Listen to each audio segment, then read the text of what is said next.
I put the video for kids. So I said, "Hey guys, see you in the chat," and then I wasn't able to chat. So, um, do chat filter, community moderator. Let's go. Let's go. Woo, woo. Anyways, my name is Chris. I'm an ISSA certified master trainer. I was an ACFL in the military for a while. I've trained about 500 people in my life. I currently have an injury I'm coming back from. So that kind of sucks. Really sucks, to tell you the truth. I can barely squat a bar. My lower back is never going to be the same. I had a bad accident, but I still train.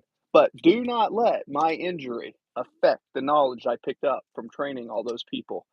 Um, I was a runner, I was a basketball player, I was a pitcher in baseball, and I was never the biggest or strongest or fastest, but I had a lot of good endurance and I had a lot of work ethic. And I learned a lot of things to help athletes get better.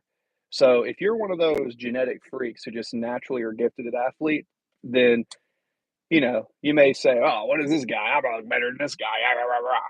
Well, that's cool, but did you buy a house by training people?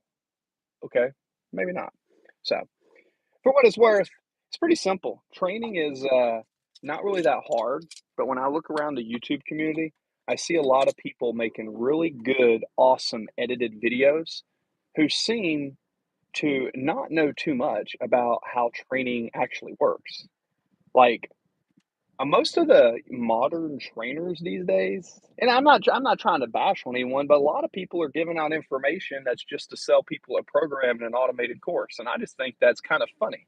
It's like, you know, if everybody is just, you know, making awesome edited videos and that's what the population wants to be entertained, you're never going to have a great physique. Not doing that. In order to have a great physique, it takes like understanding a lot of things, like how biomechanics works. What's up? Thanks for coming into chat, man. So, my name is Chris. I'm talking about training tips for anybody, whether it's, oh, and they're gone. But whether it's training for hypertrophy, I mean, for example, does anybody in the chat know the difference between myofibular and sarcoplasmic hypertrophy? Are we training for athletes, full range, partial motion, active, passive, SAID principles? You know, this is your chance. You have a professional trainer on here who's trained about 500 people in his life. Put into the chat. Be respectful and ask some questions. Um, yeah, I'm looking up through here. So far, no chats. If you're in here, give me a thumbs up. Thumbs up for the Yeti cup. And also, if you need a good cup, the Yeti Rambler. This is the best cup you'll ever get. It keeps stuff cold for like 2 or 3 days or hot. This is my favorite cup, the Yeti Rambler. They're about $105, but I think it's worth it. It's the last cup you'll ever get. I've got like 10 of them at the house.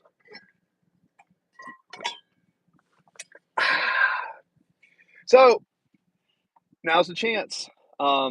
So if no one's going to